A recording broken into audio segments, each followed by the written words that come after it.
This recording by CarlManchester, 2007. God and the State by Mikhail Bakunin. Chapter 3. Nevertheless, we must not rely too much on this. Though we may be well nigh certain that a savant would not dare to treat a man today as he treats a rabbit, it remains always to be feared that the savants as a body, if not interfered with, may submit living men to scientific experiments, undoubtedly less cruel, but none the less disagreeable to their victims. If they cannot perform experiments upon the bodies of individuals, they will ask nothing better than to perform them on the social body, and that is what must be absolutely prevented. In their existing organisation, monopolising science and remaining thus outside of social life, the savants form a separate caste, in many respects analogous to the priesthood. Scientific abstraction is their god. Living and real individuals are their victims, and they are the consecrated and licensed sacrificers. Science cannot go outside of the sphere of abstractions. In this respect, it is infinitely inferior to art, which in its turn is peculiarly concerned also with general types and general situations, but which incarnates them by an artifice of its own, in forms which, if they are not living in the sense of real life, none the less excite in our imagination the memory and sentiment of life. Art, in a certain sense, individualizes the types and situations which it conceives. By means of the individualities without flesh and bone, and consequently permanent and immortal, which it has the power to create, it recalls to our minds the living, real individualities which appear and disappear under our eyes. Art, then, is as it were the return of abstraction to life. Science, on the contrary, is the perpetual immolation of life, fugitive, temporary, but real, on the altar of eternal abstractions. Science is as incapable of grasping the individuality of a man as that of a rabbit, being equally indifferent to both. Not that it is ignorant of the principle of individuality, it conceives it perfectly as a principle, but not as a fact.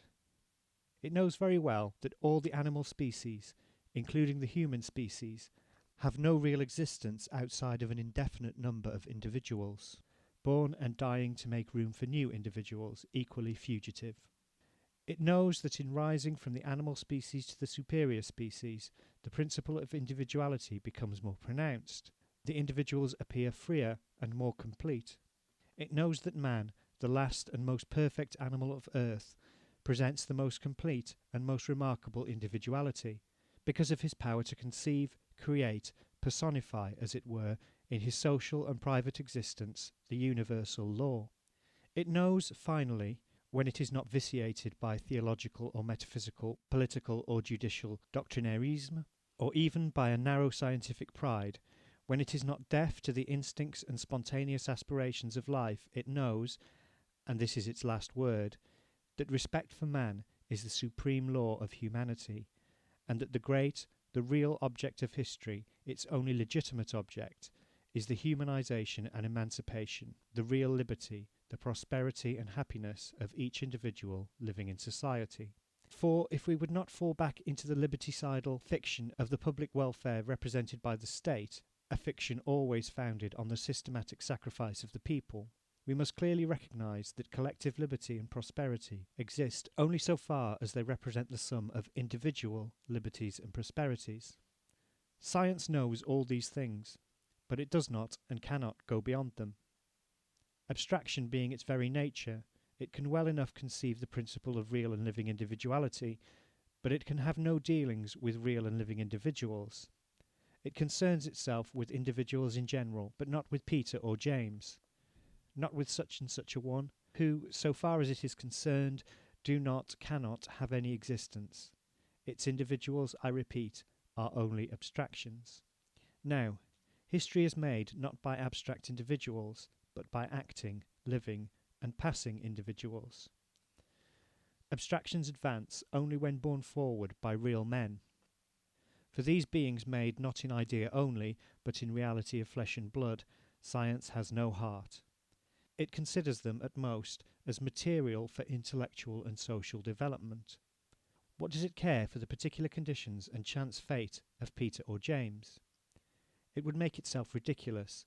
It would abdicate, It would annihilate itself, if it wished to concern itself with them otherwise than as examples in support of its eternal theories. And it would be ridiculous to wish it to do so, for its mission lies not there. It cannot grasp the concrete. It can move only in abstractions.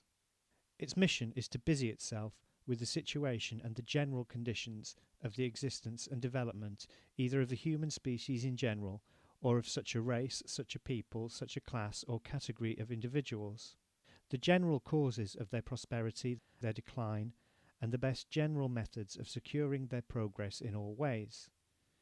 Provided it accomplishes this task broadly and rationally, it will do its whole duty, and it would be really unjust to expect more of it. But it would be equally ridiculous, it would be disastrous, to entrust it with a mission which it is incapable of fulfilling. Since its own nature forces it to ignore the existence of Peter and James, it must never be permitted, nor must anybody be permitted in its name, to govern Peter and James, for it were capable of treating them almost as it treats rabbits. Or rather, it would continue to ignore them, but its licensed representatives, men not at all abstract, but on the contrary in very active life and having very substantial interests, yielding to the pernicious influence which privilege inevitably exercises upon men, would finally fleece other men in the name of science, just as they have been fleeced hitherto by priests, politicians of all shades, and lawyers, in the name of God, of the state, of judicial right. What I preach, then, is, to a certain extent, the revolt of life against science, or rather against the government of science, not to destroy science, that would be high treason to humanity, but to remand it to its place, so that it can never leave it again. Until now all human history has been only a perpetual and bloody immolation of millions of poor human beings, in honour of some pitiless abstraction. God, country, power of state, national honour, historical rights, judicial rights, political liberty, public welfare. Such has been, up to today, the natural, spontaneous and inevitable movement of human societies. We cannot undo it. We must submit to it so far as the past is concerned, as we submit to all natural fatalities. We must believe that that was the only possible way to educate the human race. For we must not deceive ourselves. Even attributing the larger part to the Machiavellian wiles of the governing classes, we have to recognise that no minority would have been powerful enough to impose all these horrible sacrifices upon the masses if there had not been in the masses themselves a dizzy, spontaneous movement which pushed them on to continual self-sacrifice, now to one, now to another of these devouring abstractions, the vampires of history ever nourished upon human blood. We readily understand that this is very gratifying to the theologians, politicians, and jurists. Priests of these abstractions, they live only by the continual immolation of the people. Nor is it more surprising that metaphysics too should give its consent. Its only mission is to justify and rationalize as far as possible the iniquitous and absurd. But that positive science itself should have shown the same tendencies is a fact which we must deplore while we establish it. That it has done so is due to two reasons. In the first place, because, constituted outside of life, it is represented by a privileged body, and in the second place, because thus far it has posited itself as an absolute and final object of all human development.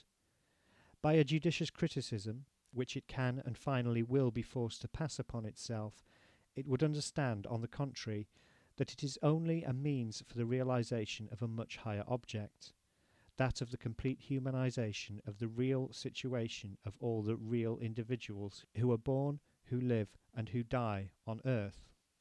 The immense advantage of positive science over theology, metaphysics, politics, and judicial right consists in this, that, in the place of the false and fatal abstractions set up by these doctrines, it posits true abstractions, which express the general nature and logic of things, their general relations, and the general laws of their development. This separates it profoundly from all preceding doctrines, and will assure it forever a great position in society. It will constitute, in a certain sense, society's collective consciousness. But there is one aspect in which it resembles all these doctrines. its only possible object being abstractions, it is forced by its very nature to ignore real men, outside of whom the truest abstractions have no existence. To remedy this radical defect, positive science will have to proceed by a different method from that followed by the doctrines of the past.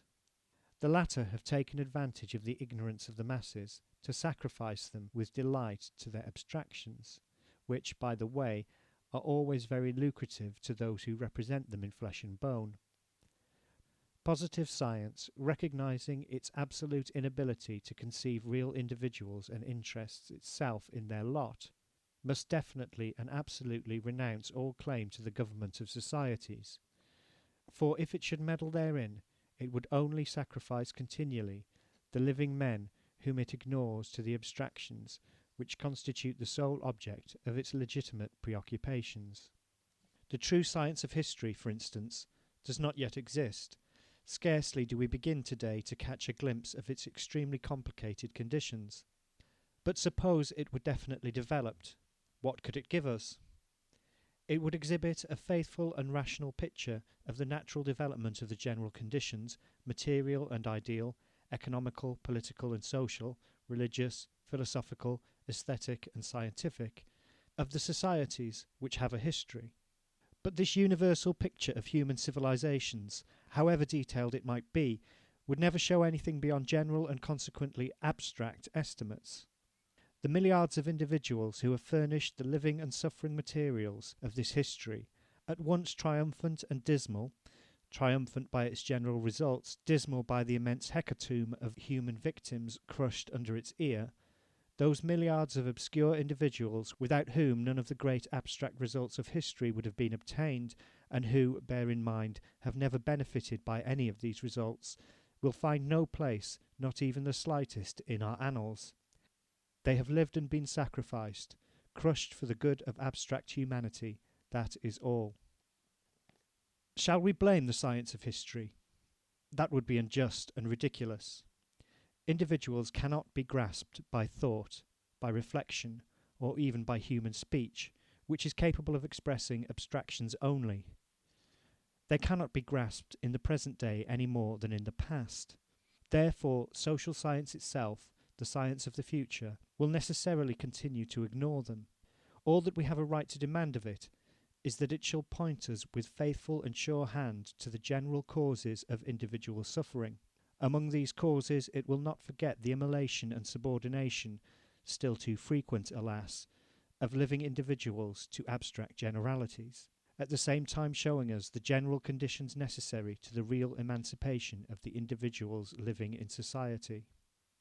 That is its mission. Those are its limits, beyond which the action of social science can only be impotent and fatal. Beyond those limits being the doctrinaire and governmental pretensions of its licensed representatives, its priests. It is time to have done with all popes and priests.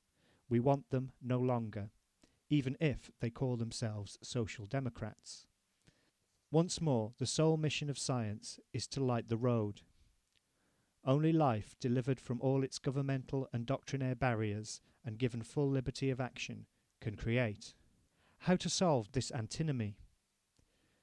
On the one hand, science is indispensable to the rational organisation of society. On the other, being incapable of interesting itself in that which is real and living, it must not interfere with the real or practical organisation of society. This contradiction can be solved only in one way, by the liquidation of science as a moral being existing outside the life of all, and represented by a body of breveted savants. It must spread among the masses. Science, being called upon to henceforth represent society's collective consciousness, must really become the property of everybody. Thereby, without losing anything of its universal character, of which it can never divest itself, without ceasing to be science, and while continuing to concern itself exclusively with general causes, the conditions and fixed relations of individuals and things, it will become one in fact with the immediate and real life of all individuals. That will be a movement analogous to that which said to the Protestants at the beginning of the Reformation that there was no further need for priests for man, who would henceforth be his own priest, every man thanks to the invisible intervention of the Lord Jesus Christ alone. having at last succeeded in swallowing his good God. But here the question is not of Jesus Christ, nor good God, nor of political liberty, nor of judicial right, things all theologically or metaphysically revealed, and all alike indigestible. The world of scientific abstractions is not revealed, it is inherent in the real world, of which it is only the general or abstract expression and representation. As long as it forms a separate region, specially represented by the savants as a body, this ideal world threatens to take the place of a good God to the real world, reserving for its licensed representatives the office of priests.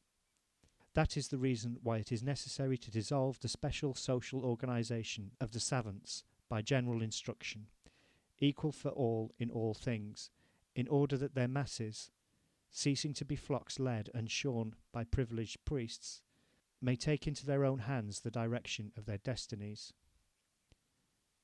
Footnote. Science, in becoming the patrimony of everybody, will wed itself in a certain sense to the immediate and real life of each. It will gain in utility and grace what it loses in pride, ambition, and doctrinaire pedantry. This, however, will not prevent men of genius, better organized for scientific speculation than the majority of their fellows, from devoting themselves exclusively to the cultivation of the sciences and rendering great services to humanity.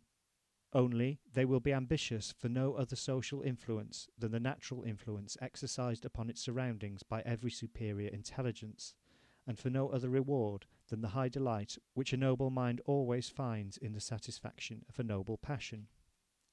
End footnote. But until the masses shall have reached this degree of instruction, will it be necessary to leave them to the government of scientific men? Certainly not. It would be better for them to dispense with science than allow themselves to be governed by savants. The first consequence of the government of these men would be to render science inaccessible to the people, and such a government would necessarily be aristocratic, because the existing scientific institutions are essentially aristocratic, an aristocracy of learning. From the practical point of view, the most implacable, and from the social point of view, the most haughty and insulting. Such would be the power established in the name of science. This regime would be capable of paralyzing the life and movement of society.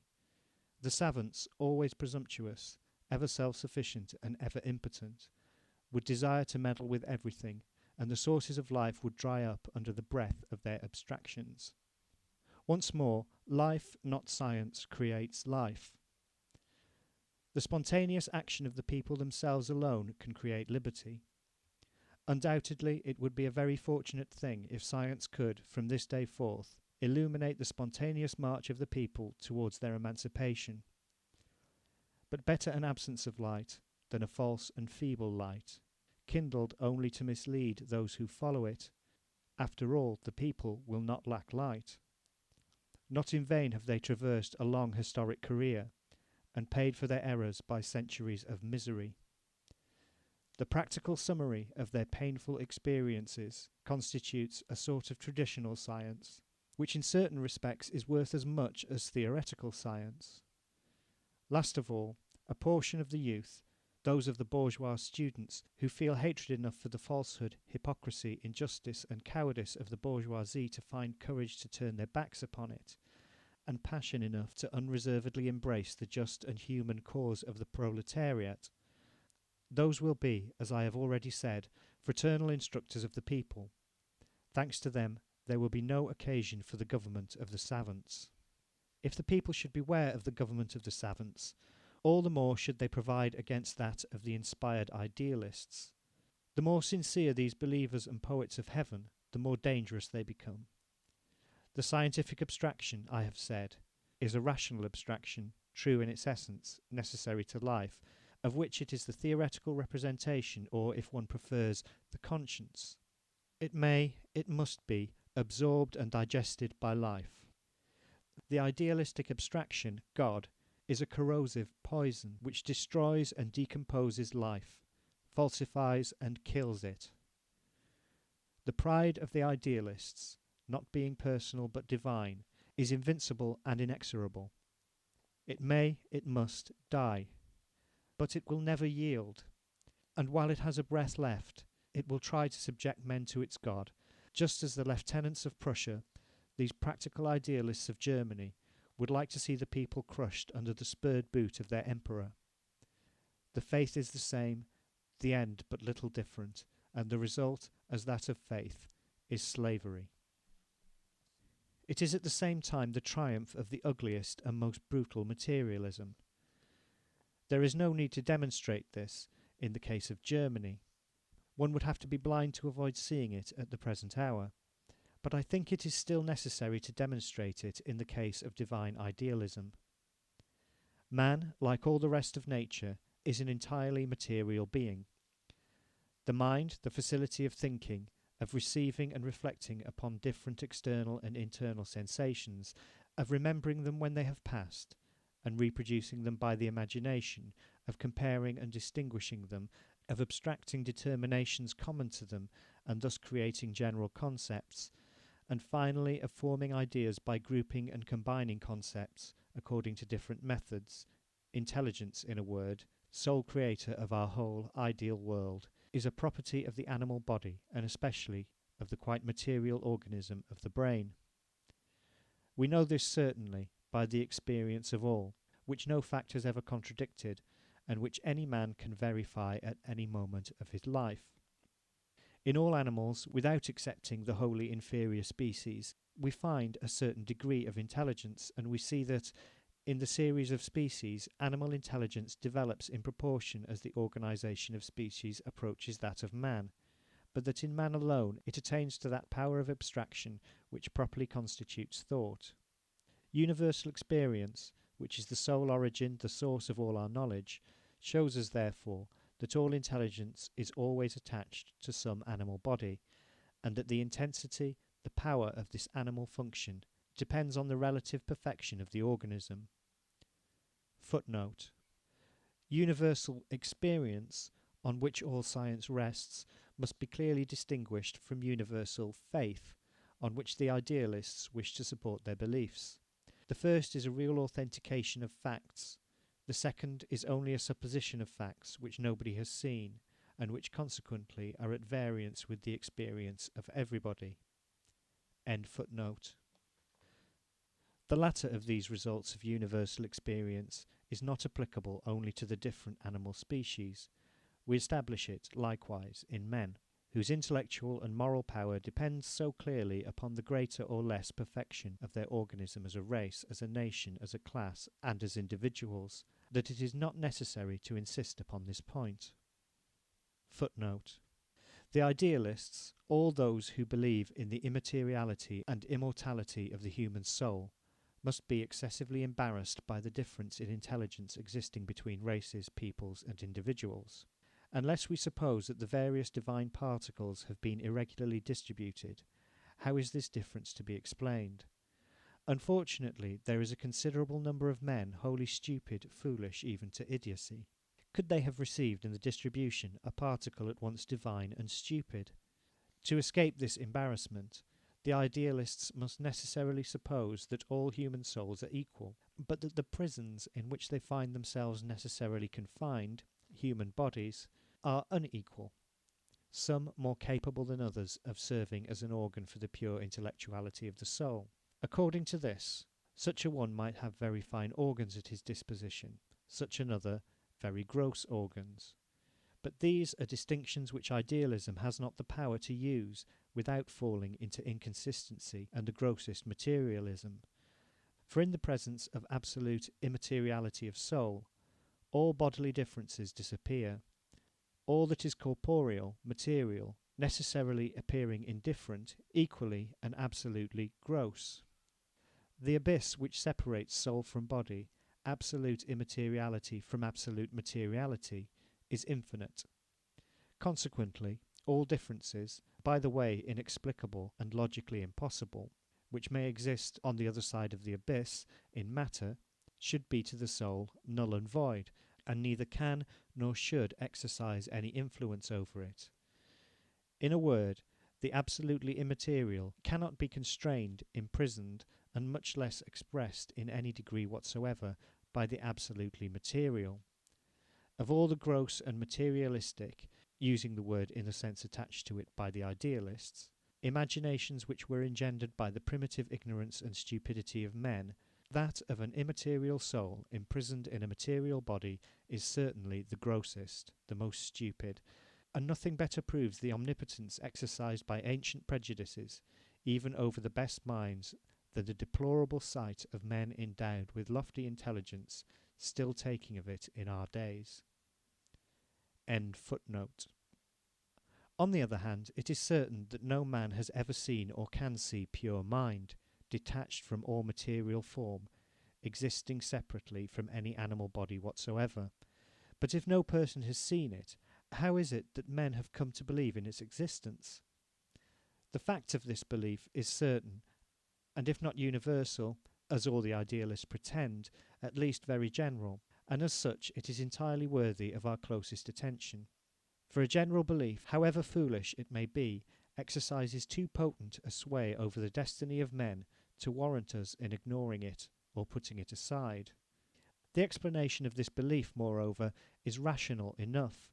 The example afforded us by children and young people, and even by many men long past the age of majority, shows us that man may use his mental faculties for a long time before accounting to himself for the way in which he uses them, before becoming clearly conscious of it.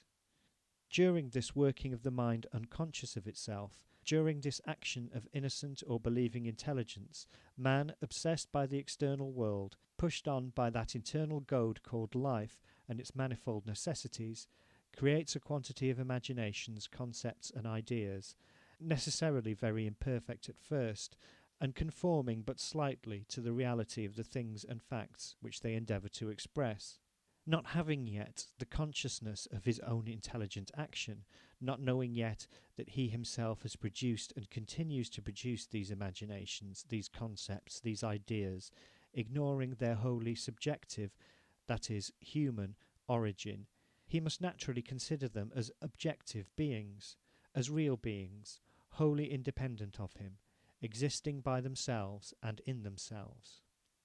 It was thus that primitive peoples, emerging slowly from their animal innocence, created their gods. Having created them, not suspecting that they themselves were the real creators, they worshipped them. Considering them as real beings, infinitely superior to themselves, they attributed omnipotence to them, and recognized themselves as their creatures, their slaves. As fast as human ideas develop, the gods, who, as I have already stated, were never anything more than a fantastic, ideal, poetical reverberation of an inverted image, become idealized also.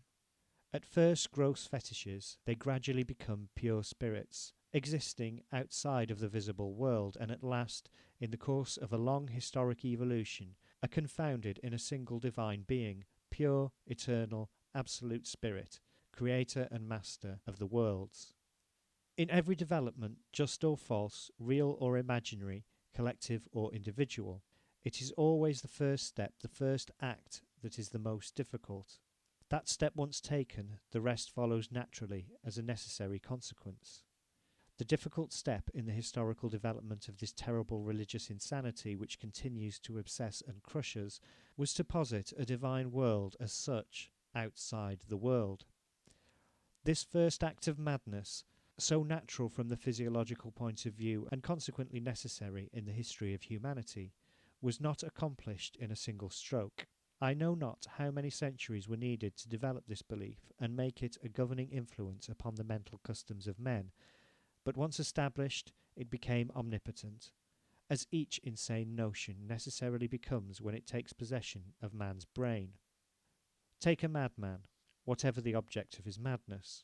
You will find that obscure and fixed idea which obsesses him seems to him the most natural thing in the world, and that, on the contrary, the real things which contradict this idea seem to him ridiculous and odious follies. Well, religion is a collective insanity, the more powerful because it is traditional folly, and because its origin is lost in the most remote antiquity. As collective insanity, it has penetrated to the very depths of the public and private existence of the peoples. It is incarnate in society. It has become, so to speak, the collective soul and thought. Every man is enveloped in it from his birth. He sucks it in with his mother's milk, absorbs it with all that he touches, all that he sees. He is so exclusively fed upon it, so poisoned and penetrated by it in all his being, that later, however powerful his natural mind, he has to make unheard of efforts to deliver himself from it, and then never completely succeeds. We have one proof of this in our modern idealists, and another in our doctrinaire materialists, the German communists. They have found no way to shake off the religion of the state. The supernatural world, the divine world, once well established in the imagination of the peoples, the development of the various religious systems has followed its natural and logical course, conforming, moreover, in all things to the contemporary development of economical and political relations, of which it has been in all ages in the world of religious fancy the faithful reproduction and divine consecration. Thus has the collective and historical insanity which calls itself religion been developed since fetishism, passing through all the stages from polytheism to Christian monotheism. The second step in the development of religious beliefs, undoubtedly the most difficult next to the establishment of a separate divine world, was precisely this transition from polytheism to monotheism, from the religious materialism of the pagans to the spiritualistic faith of the Christians. She-pagan gods, and this was their principal characteristic, were first of all exclusively national gods. Very numerous, they necessarily retained a more or less material character, or rather, they were so numerous because they were material, diversity being one of the principal attributes of the real world. The pagan gods were not yet strictly the negation of real things, they were only a fantastic exaggeration of them. We have seen how much this transition cost the Jewish people, constituting, so to speak, its entire history. In vain did Moses and the prophets preach the one God. The people always relapsed into their primitive idolatry, into the ancient and comparatively much more natural and convenient faith in many good gods, more material, more human, and more palpable. Jehovah himself, their sole God, the God of Moses and the prophets, was still an extremely national God, who, to reward and punish his faithful followers, his chosen people, used material arguments, often stupid, always gross and cruel. It does not even appear that faith in his existence implied a negation of the existence of earlier gods. The Jewish God did not deny the existence of all these rivals. He simply did not want his people to worship them side by side with him, because before all Jehovah was a very jealous God.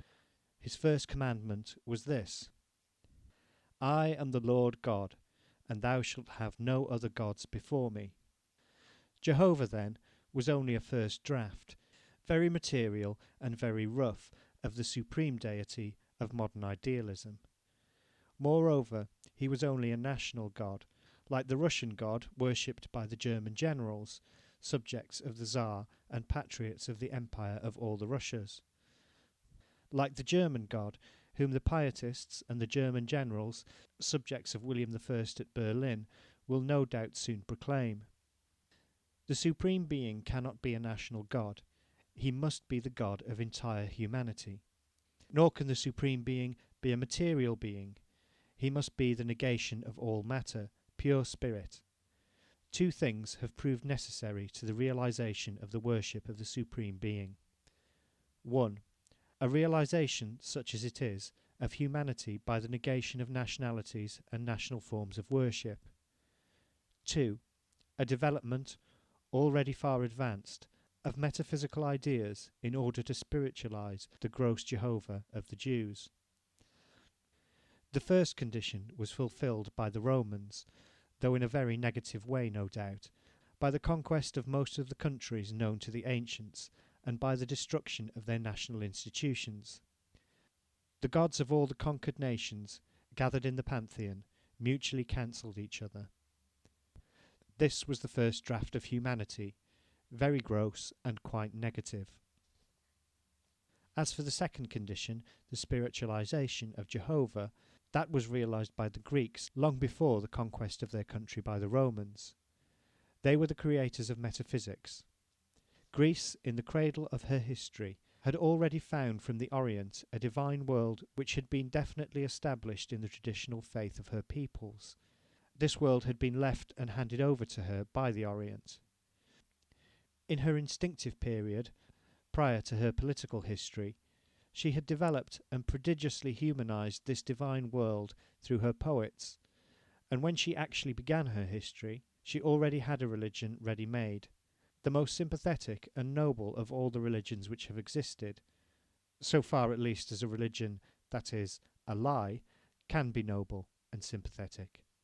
Her great thinkers, and no nation has had greater than Greece, found the divine world established not only outside of themselves in the people, but also in themselves as a habit of feeling and thought, and naturally they took it as a point of departure. That they made no theology, that is, that they did not wait in vain to reconcile dawning reason with the absurdities of such a God, as did the scholastics of the Middle Ages, was already much in their favour. They left the gods out of their speculations, and attached themselves directly to the divine idea, one invisible, omnipotent, eternal, and absolutely spiritualistic, but impersonal. As concerns spiritualism, then, the Greek metaphysicians, much more than the Jews, were the creators of the Christian God. The Jews only added to it the brutal personality of their Jehovah. That a sublime genius like the divine Plato could have been absolutely convinced of the reality of the divine idea shows us how contagious, how omnipotent is the tradition of the religious mania even on the greatest minds.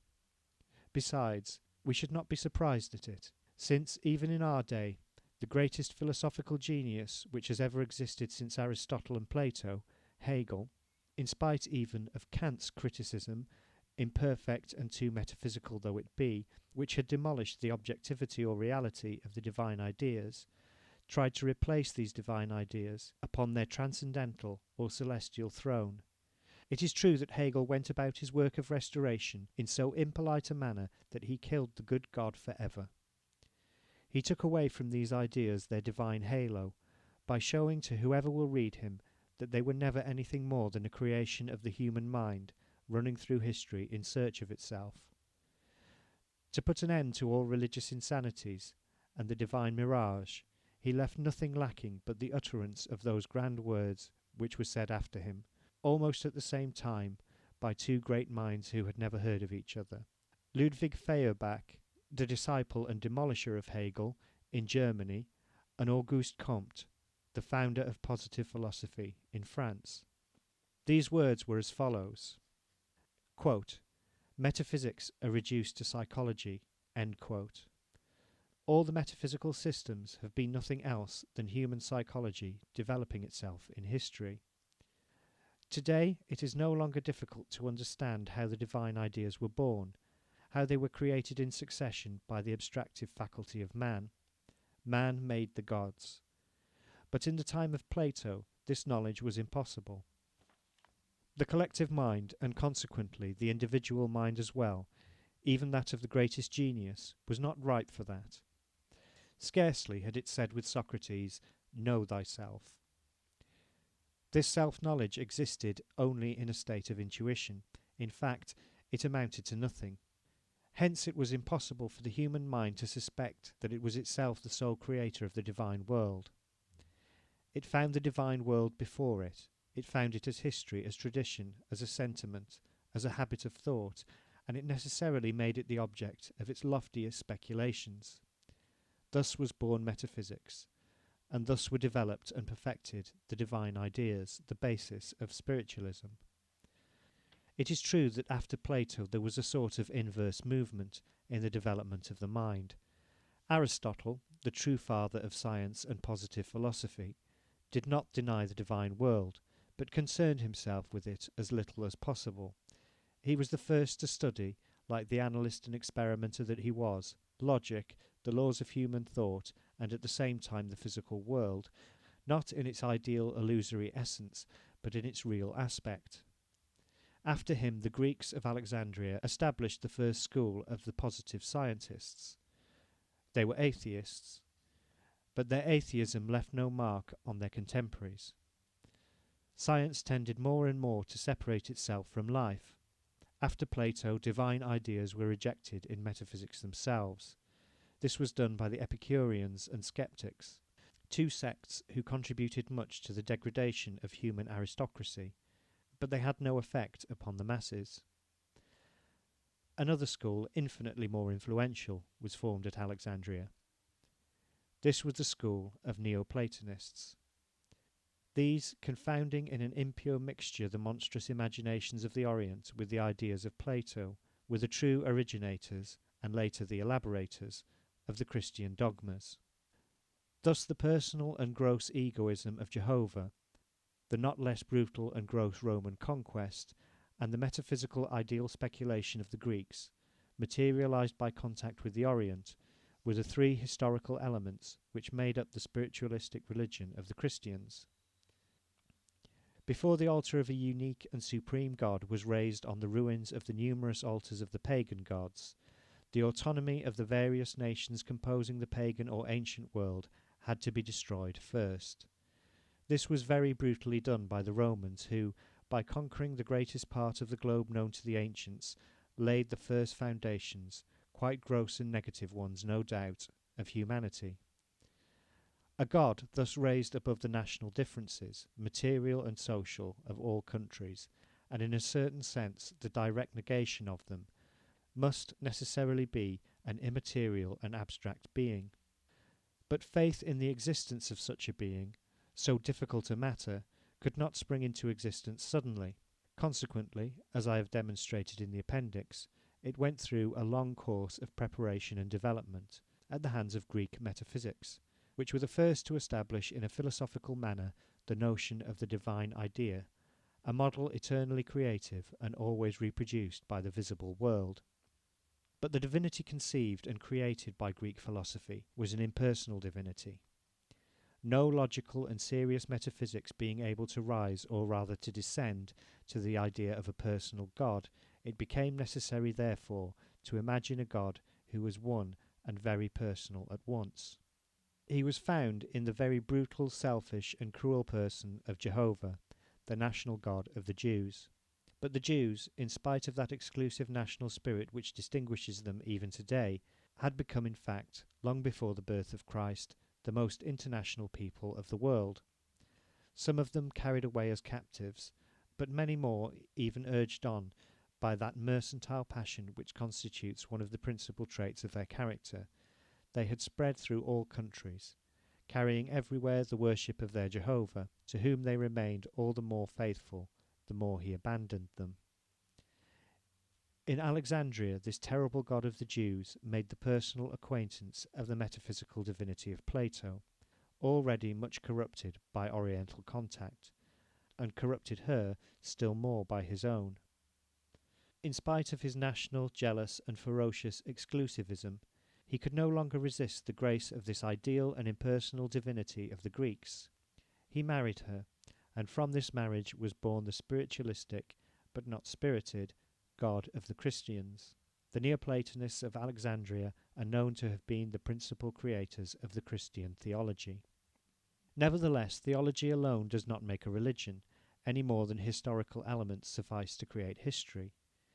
By historical elements, I mean the general conditions of any real development whatsoever, for example, in this case, the conquest of the world by the Romans and the meeting of the God of the Jews with the ideal of divinity of the Greeks.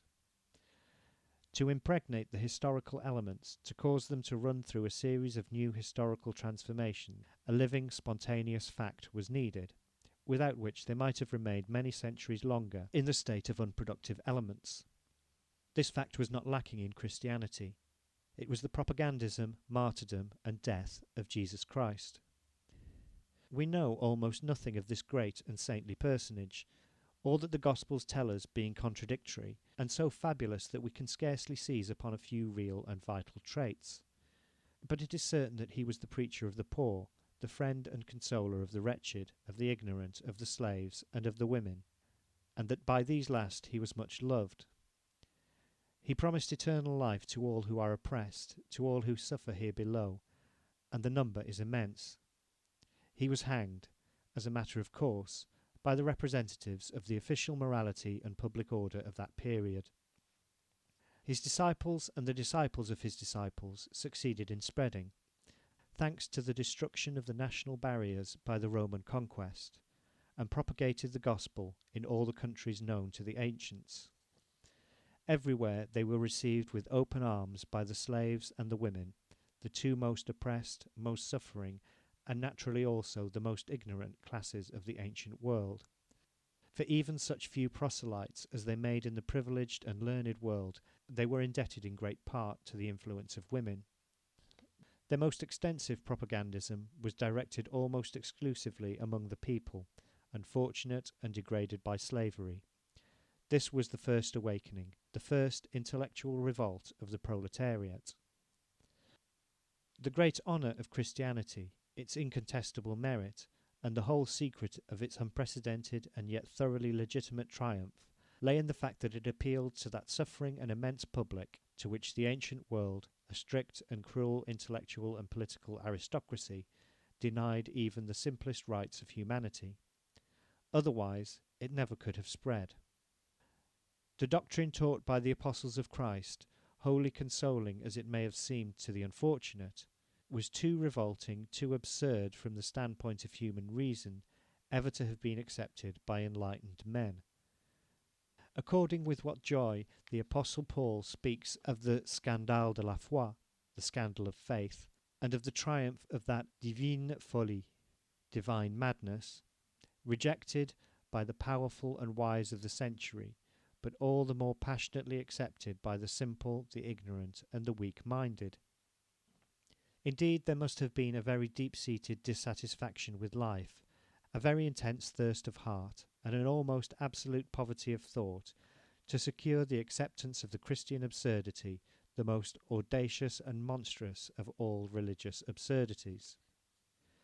This was not only the negation of all the political, social, and religious institutions of antiquity, it was the absolute overturn of common sense, of all human reason. The living being, the real world, were considered thereafter as nothing, whereas the product of man's abstractive faculty, the last and supreme abstraction in which this faculty, far beyond existing things, even beyond the most general determinations of the living being, the ideas of space and time, having nothing left to advance beyond, rests in contemplation of his emptiness and absolute immobility. That abstraction, that caput mortuum, absolutely void of all contents, the true nothing, God, is proclaimed the only real, eternal, all-powerful being. The real all is declared nothing, and the absolute nothing the all. The shadow becomes the substance, and the substance vanishes like a shadow. Footnote. I am well aware that in the theological and metaphysical systems of the Orient, and especially in those of India, including Buddhism, we find the principle of the annihilation of the real world in favour of the ideal and of absolute abstraction. But it has not the added character of voluntary and deliberate negation which distinguishes Christianity, when those systems were conceived. The world of human thought, of will, and of liberty had not reached that stage of development which was afterwards seen in the Greek and Roman civilization. End footnote. All this was audacity and absurdity unspeakable, the true scandale de la foi, the triumph of credulous stupidity over the mind, for the masses, and, for a few, the triumphant irony of a mind wearied, corrupted, disillusioned, and disgusted in honest and serious search for truth. It was that necessity of shaking off thought and becoming brutally stupid, so frequently felt by surfeited minds. End of chapter 3.